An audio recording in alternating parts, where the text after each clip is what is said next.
Ihahatid ko sa inyo ang mga negosyong magbibigay inspirasyon para simulan ang sariling business. As in, now na! Food challenge baka mo? Yan ang paandar na pasok sa negosyo. Extra challenge talaga. Madaling tingnan pero pag ikaw na yung gumagawa, ikaw yung nasa challenge, mahirap pala. Anyong hasayo sa negosyo. Heto ang mga business na naghahatid ng yummy Korean goodies. Napag-isipan namin yung maliit naming ipon, ba't di namin ipaikot ulit? Napag-usapan namin na buksan natin yung corn dog, magbukas tayo ng negosyo. Paano ba pwedeng lutuin ang bangus ng hindi inihaw? I'll tell you how! Lulutuin natin, cheesy baked bangus. Ang special dun sa bangus natin is deboned siya. Tapos may mga innovation kami na ini-introduce. Yung kanyang marinade or yung filling niya, iba-ibang klase. Lahat na yan sa pera, paraan. Parating na ang mga kalaban. Kailangan na nating maghanda. Igigisa ko kayo sa sarili niyong mantika. Simulan na natin ang laban. From the red corner, weighing 110 pounds, with a professional record of 2 platong kanin wins, 3 platong ulam knockouts, at wala pang talo. From Cavite, Philippines, here is your Mamshi Susan Enriquez. Her opponent in the blue corner, weighing 10 pounds at madami ng pinasuko at pinatumba sa kabusugan mula sa kusina ng iba't ibang kainan. Please welcome Steak, Ramen, Dalgona Candy, at Lomi! Let's get ready to rumble! Round 1. Fight! Ito na nga mga mamshi, dahil may mga nagsusulputan ngayon na mga food challenge, dadaling ko kayo sa kainang pwede kayong mag-eat and run. Pero bago matikman ang libre, kailangan munang paghirapan. Ang steak challenge, kailangan maubos ang 2 kilong steak at side dish nito sa loob lang ng 40 minutes. At kapag nagawa ito, wala nang babayaran. Pero bago yan, ipapakita muna sa atin ni Roel Santiago kung paano ihanda ang kanilang bestseller na steak. Ihanda na ang steak, asin, paminta, steak sauce, at ang kanilang signature marinade sauce. Haluin lang po natin and then pwede na po nating i-marinate ang ating steak. Make sure po na hindi siya frozen. Pagkatapos ng ilang minuto sa pag-marinate, ready to grill na ang steak. Ito na po yung steak na niluto natin kanina. Ipe-plating na po natin. Bago simulan ng challenge, dinagdagan pa ang steak serving ng mixed vegetables, macaroni salad, pasta, wagyu cubes, buffalo wings, Salisbury steak, at hickory pork barbecue ribs. Wow! Punong-puno ang plato ah! Timer starts now!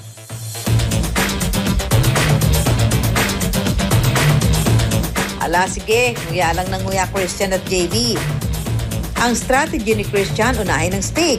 Si JB, side dish naman muna ang binabanatan. Abangan mamaya! Ang patok na tahong ina-jar na ito, papaano nagkaroon ng 50 resellers? Ang bangus, hindi lang inihaw ang luto. Lulutuin natin, cheesy baked bangus. Apat na presidential aspirants Ang kumasa sa challenge nila, ang magkaibigang JB at Christian. Ang mechanics ng Steak and Wine Challenge ay kailangan lamang maubos ng contestant ang 2 kilograms ng steak and side dishes sa loob lamang ng 40 minutes. Kapag nagawa iyon, hindi na niya ito kailangang bayaran. Timer starts now!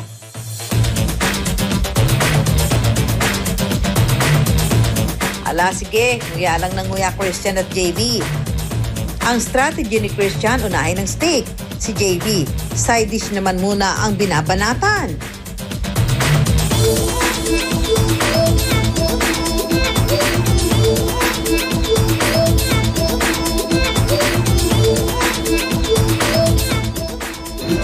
Nako, si Christian mukhang susuko na. Pero si JV may space pa rin.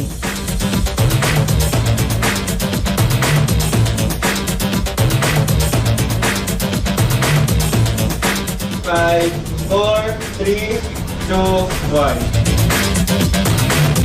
At ang nanalo sa ating Steak and Wine Unlimited Challenge ay si Kuya JV. Kung kinaya ni JV, ako kaya mangangawit ang panga? Aba, di ko aatrasan yan. Matagal na akong handa sa Wala Steak Challenge. 40 minutes daw para maubos ang steak na ito. Ayan ha, ang dami. Kain pa. Huwag mong 40 minutes. Hindi kaya eh. Mahirap eh. 250,000 pesos ang naging puhunan sa pagtatayo ng steak restaurant ni na Dave noong 2019. Pero ngayon, meron na silang 4 na branches. So, nagsimula yung Steak and Wine Unlimited with only 5 staff and 5 tables. Immediately, lumago yung Steak and Wine. Hindi namin ina-expect yung mabilis na growth ng business. May kumasa sa challenge. Si Neil. Timer starts now!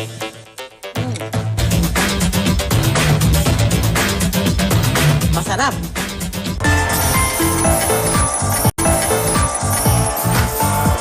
Medyo hindi natin kinaya ang unang laban.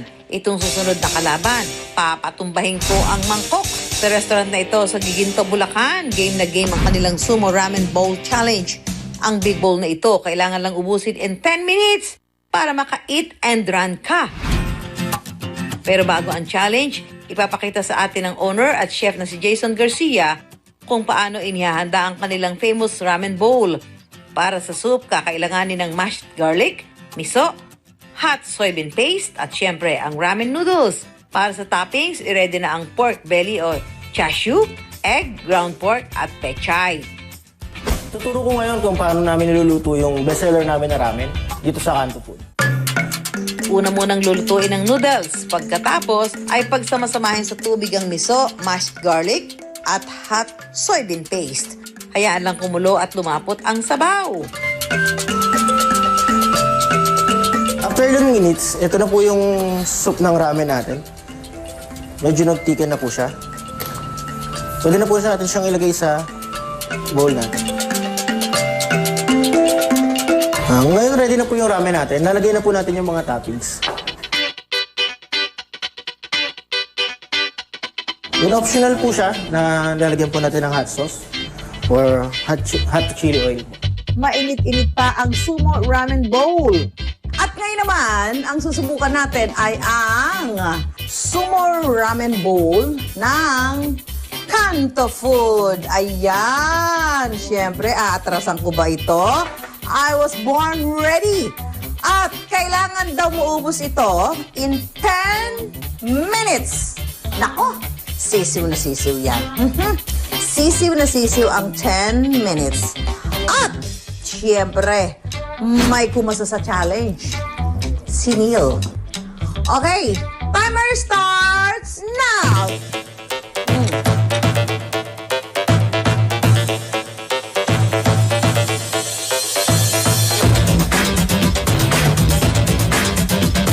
Masarap. Nako. 7, 8, 7, 6, 5, 4, 3, 2, 1. Yes! You said it, Neil! Ire-ready ko na pambayad ko dito. Okay? Okay. Grabe, ang sarap. Alam mo yung ano, dahil challenge siya, alam mo yung gusto mong lamdamin yung sarap, kaso dahil challenge siya, kailangan mong tulingan. Bitin pa ba kayo sa sabaw? Ang lumihang ito sa Pasig, hindi lang basta-bastang lomi ang inihahain, kung hindi, seafood lomi.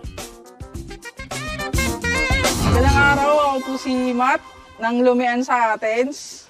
Magluluto po tayo ngayon ng Loming Batangas.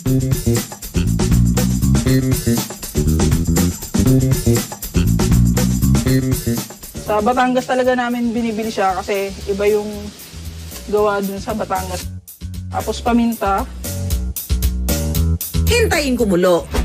So pag kumukulo na siya, lagyan natin siya ng pangkulay or caramel. Lagyan na natin siya ng cornstarch.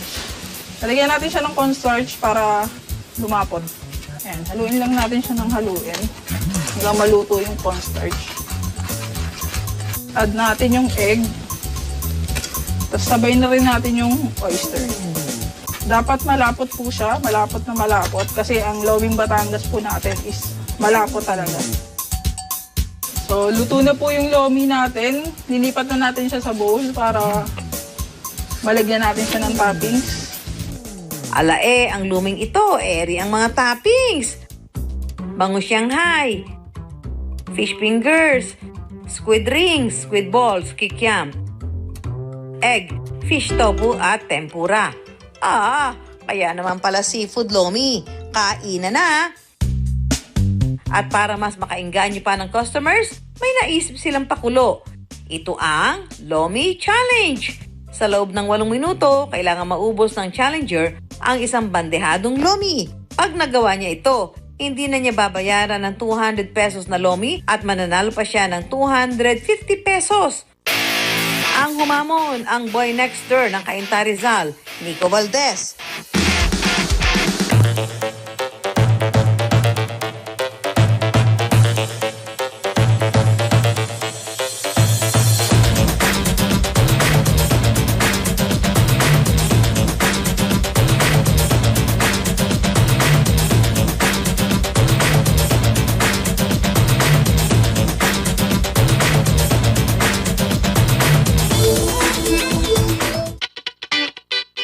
Sayang, bawi ka na lang next time, Nico.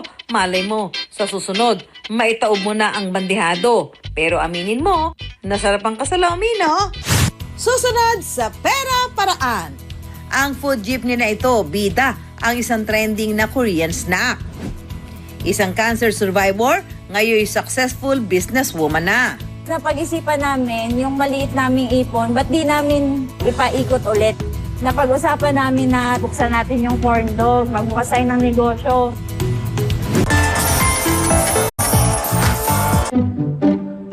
Susan, anong drama na naman yung pinapanood mo? Ito, Korean mukbang. Bakit parang binagsakan ka ng langit at lupa diyan? Ito ka na nga kasi. Labas naman kasi ito na labas sa Facebook. Tayo naman. Bawal lumabas. Nagutom tuloy ako. Ay sus, iyan lang naman pala yung problema mo. Ang solusyon para dyan, ang mga Korean negosyo na patok ngayon. Kapag sinabing Korea, nariyan ang K-drama, K-pop at kultura. Pero syempre, bida ang mga pagkain nila. Nakapagsanggip na ba ang lahat? Mula sa sanggip all you can, patok na rin ngayon sa mga Pinoy ang iba pang pagkain Korean.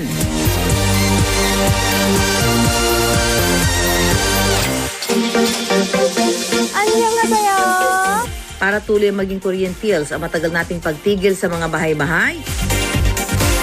Match na match ang Korean snack na meron sa Valenzuela City. For your Korean snack idea, sagot na raw yan ni Bernadette. Hi, ako po si Bernadette at ipapakita ko po sa inyo kung paano po gumawa ng beef kimbap sandwich style. Meron po tayong rice, meron po tayong cooked na beef, meron po tayong kimchi, lettuce, cucumber, carrots, and scrambled egg po. And of course po, kailangan po natin ng nori sheet. Kuha po tayo ng rice, nilagay po natin siya sa nori sheet. Make sure lang po na lahat ng part ng nori sheet po is malalagyan ng rice.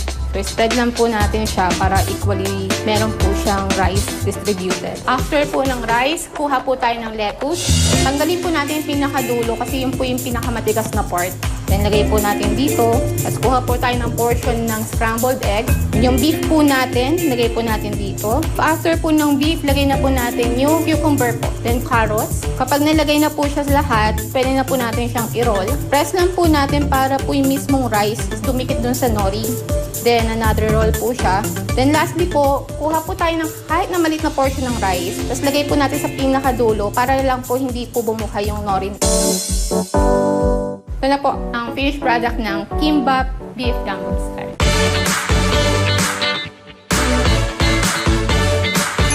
Isa Isa lang ang kimbap beef sanggipsal sa mga produkto ng life partners na sina Bernadette at Jen. Pinaka-main purpose ko po talaga is yung matulungan yung partner ko. Meron po siyang depression and anxiety. Napag-isipan ko po na mag-open po kami ng isang Korean store nga po. Ang pinakauna nilang dish sa kanilang online resto ay ang Korean favorite na tteokbokki. Para sa dish na ito, namuhunan sila ng 1,600 pesos lang. Ang tteokbokki ay stir-fried rice cake na kadalasang niluluto sa spicy sauce. Hindi lang tteokbokki at kimbap ang bestsellers nila. Nariyan ang bibimbap, jjajangmyeon, sosi kimbap, mandu, at syempre pa ang sariling creation ni Jen na crab and nori. Sa kasalukuyan, dahil na rin sa tiyaga, nakapagbukas na si Bernadette at Jen ng physical store. Sa edad na 32, mas matindi pa raw sa K-drama ang mga pinagdaanan ni Maria Kang sa buhay. Nagsimula kami sa walang-wala po talaga. Dumating kami dito sa silang ng unan lang at pumutan. Dala namin kahit damit ng mga anak namin hindi namin nadala. 11 taon ng kasal sa isang Korean national si Maria. Simula pa lang isang pagsubok agad ang kinailangan nilang harapin. 2015 po, na-diagnose po ako na cervical cancer po. Stage 4. Pumipila po ako sa PGH kasi naghihintay po ako ng kama para masalinan po ako ng dugo. Naghahanap po ako ng dugo hanggang Pasig, hilong-hilo na po ako, naghahanap po kami. Pero matapos niyang gumaling, isang mas matinding hamon ang ibinigay sa kanya. Namatay ang isa niyang anak dahil sa sakit sa puso. Sabi ko po, ako na lang. Ready na ako kay Lord, nangingin ako ng tawad. Sunod-sunod man ang naging dagok, hindi sumuko si Maria sa pangarap niya na makaahon. Ang inutang niya na mahigit 2 milyong piso, ginamit para itayo ang 9292 Korean Grill Resto noong 2019. Pero bago matapos ang taong 2020, isang blessing ulit ang natanggap ng pamilya ni Maria. Ang sinimulang corn dog business patok din sa kanyang mga suki. Dahil ang kanyang corn dog may variety na maaaring pamilian. Ang cheddarella ang kanilang bestseller na matitikman sa halagang 80 pesos lang. Kombinasyon ito ng 2 klaseng cheese na maalalasap sa bawat kagat. Nandyan din ang gamjerella, isang cheesy corn dog coated with french fries na 75 pesos lang. Ang negosyong ito ng pamilya ni Maria nagresulta na ng 5 karagdagang branches. Kumikita na rin ng 50 to 80,000 pesos kada buwan sa bawat branch. Aba, bongga! Susunod sa Pera Paraan. Ang patok na tahong in-a-jar na ito, papaano nagkaroon ng 50 resellers? Ang bangus, hindi lang inihaw ang luto. Lulutuin natin, cheesy baked bangus. Sa inaabangang pagharap ng eleksyon. From corn dog to itlog, ang latest daw kasi ngayon mga mamshi, Korean egg sandwich naman. Sa Ilocos Norte, may maswerteng itlog na gumagala. Ito ang food jeepney ni Angela Pedro na tinawag niyang egglock. At ang kanilang inaalok, ang egg sandwich na hindi nyo aakalaing pwedeng pabonggahin lalo. Ang mga sangkap, buns, eggs, special sauce, butter, nori, salt, pepper, milk, special mayo, ham, caramelized onions, crab sticks, and cheese. So first, butter sa pan. Then ito-toast namin yung buns. So habang tino-toast na yung buns, niluluto na po namin yung ham na ilalagay. Isusunod na po ng kapatid ko ang aming pre-mix na eggs. Ang ingredients ng eggs namin is meron itong salt, pepper, at saka milk. So isa sa mga sikreto namin sa pagluluto ng fluffy na scrambled eggs, slowly cook siya. Then ilalagay na natin ang ating egg crabs. So ayan, tapos na po tayo sa ating egg crabs and ready na tayong mag-assemble ng ating ham and egg crab sandwich. And first na nilalagay namin is yung special sauce po namin. Then lalagyan po natin ng cheese. Tapos next po, lalagyan natin ng nori. And then yung caramelized onion po natin. Then ilalagay na po natin yung ham. Then ang ating nilutong egg crabs. Which is nilalagyan po namin ng another special sauce on top.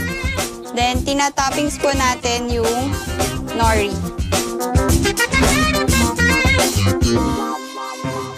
Maliban sa kanilang ham and egg crabs, meron din silang spam and eggs at egg crabs sa kanilang mga produkto. Wala sa puhunang 15,000 pesos. Ngayon, kumikita na sila ng... Kada linggo, ang kita po namin ay 20 to 25,000 po. Aba, akalain nyo nga naman, kayo na, Angel. Ano kaya masarap ulamin na yun? Kasi nakakasawa na yung karne dahil nasa nagdaang holidays, puro karne. No? Parang masarap ang tahong. Pwede din ng sarap din. Ano kaya kung bangus? Ay, ano ba yan? Ano talaga gusto ko? Naglalaway naman ako. Parang natakampuli ako dito sa mga iniisip kong kainin. Ano nga ba masarap kainin na yun?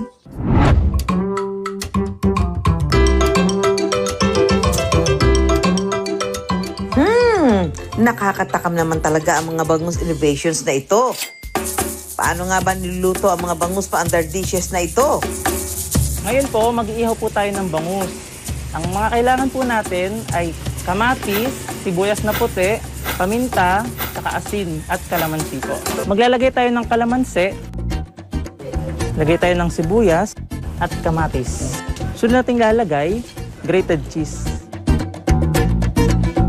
Ngayon po, tapos na po nating lagyan ng ingredients ang ating cheesy baked bangus. Lulutuin po natin ito sa loob ng 20 minutes na may temperaturang 200 degrees Celsius. Aba, ang simple lang naman pala ng cheesy baked bangus. Aming business po ay nag-start noong December 2016. So, naisip ko na magandang i-market yung product na damupan bangus dito sa ibang parts ng Philippines.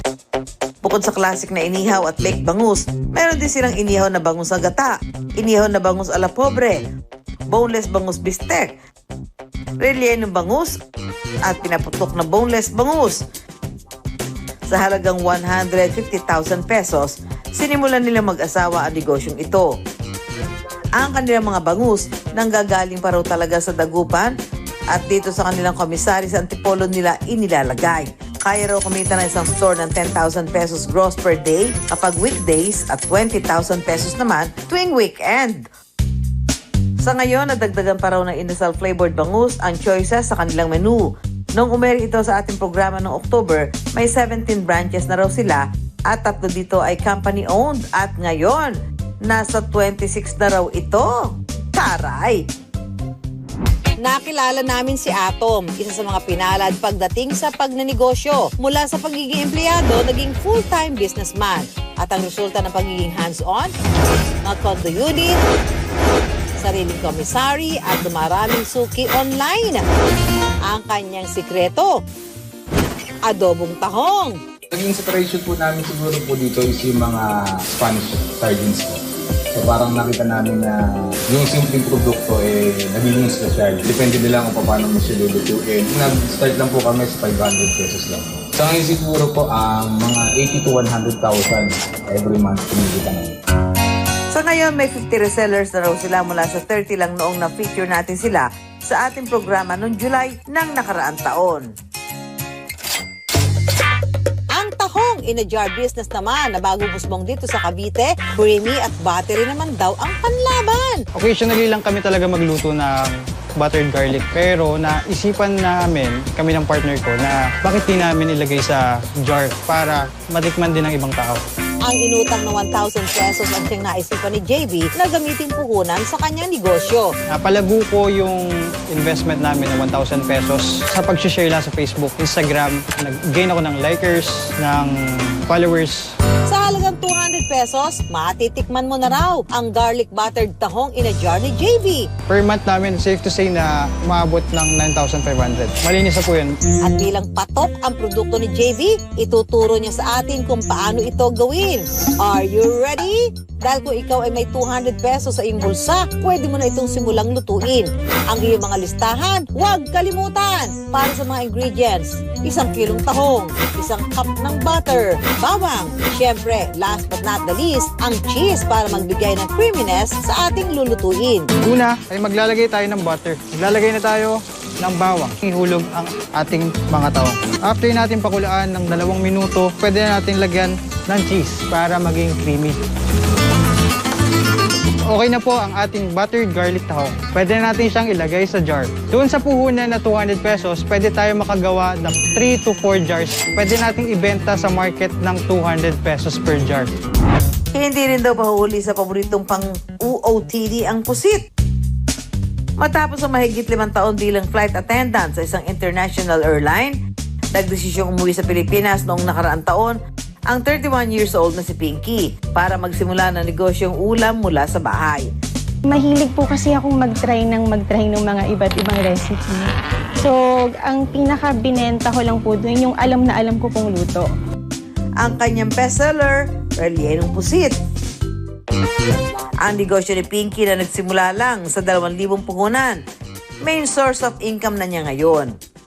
Aba, akalain niyo ang simpleng pusit, nakapagbigay ng halos 50,000 pesos na kita kay Pinky sa loob ng 1 buwan?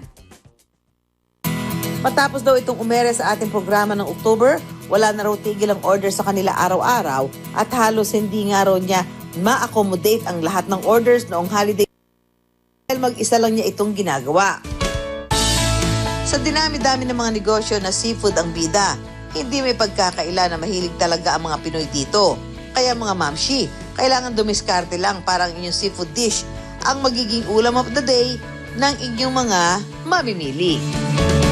Kaya laging tandaan, pera lang yan, kayang-kayang gawa ng paraan. Hanggang sa susunod na Sabado, 10:45 ng umaga, dito pa rin sa GMA. Ako po, si Susan Enriquez para